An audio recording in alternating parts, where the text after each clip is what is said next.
किसी दूसरी माता ने ये प्रश्न किया है कि मैं 2 वर्ष से एंजाइटी से पीड़ित हूँ, मेडिसिन भी लिया है, थेरेपी भी कराई है, पर किसी भी प्रकार का कोई लाभ नहीं हो रहा है। विगत 6 महीने से सत्संग श्रवण कर रही हूँ तो मन को थोड़ा आधार मिल रहा है। लगता है आप इसका निवारण कर सकते हैं। आपकी मुझ में श्रद्धा है तो मुझे जो समझ में आता है मैं आपसे कहता हूँ। देखिए, एंजाइटी की सिर्फ एक रेमेडी है और वो है ट्रस्ट, विश्वास। एंजाइटी से अगर कोई आपको मुक्त कर सकता है तो वो विश्वास कर सकता है।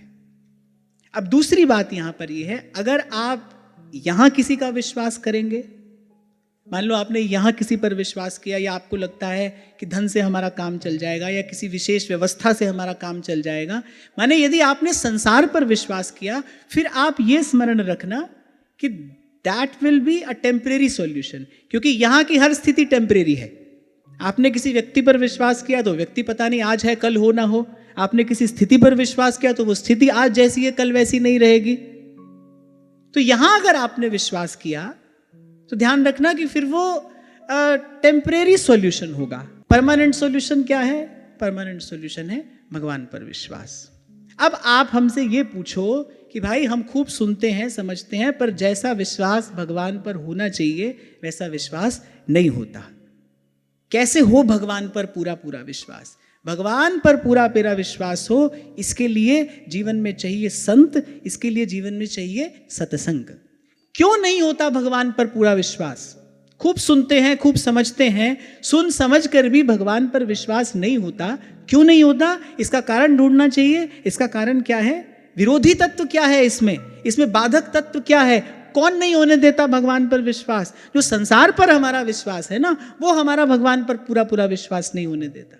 इसलिए मैंने कहा भगवान पर विश्वास ऐसे नहीं होगा, उसके लिए संत और सत्संग की शरण ग्रहण करनी पड़ेगी। संत के पास जाओगे, सत्संग श्रवण करोगे, उसकी वाणी के प्रभाव से धीरे धीरे ये जो संसार की असारता है, ये जो संसार की निस्सारता है, ये आपको समझ में आएगी, आप इसका अनुभव कर पाएंगे, फिर ये छूटेगा। इसलिए मैंने कहा कि परमानेंट सॉल्यूशन भगवान पर विश्वास है। भगवान पर विश्वास ऐसे ही नहीं होगा, ये दैवी संपत्ति है, ये संत और सत्संग से प्रसाद स्वरूप मिलती है। सत्संग श्रवण करते करते विवेक होता है। जब विवेक होता है तब समझ में आता है भाई सार वस्तु क्या है, असार वस्तु क्या है। तभी ये समझ में आता है भाई इतने समय से इस असार वस्तु का भरोसा किए बैठे थे, तभी तो विश्वास भी था पर चिंता भी थी।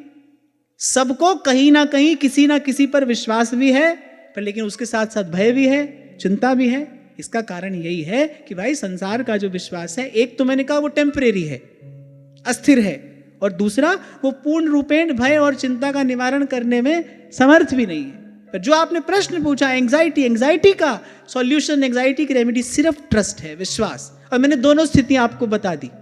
आप स्वतंत्र हैं आपको किसका चयन करना है। आपको टेम्परेरी सॉल्यूशन चाहिए तो यहां किसी पर भरोसा करो, परमानेंट सॉल्यूशन चाहिए तो भगवान का विश्वास करो। और भगवान का विश्वास ये दैवी संपत्ति है, इस संत और सत्संग की कृपा से प्राप्त होती है।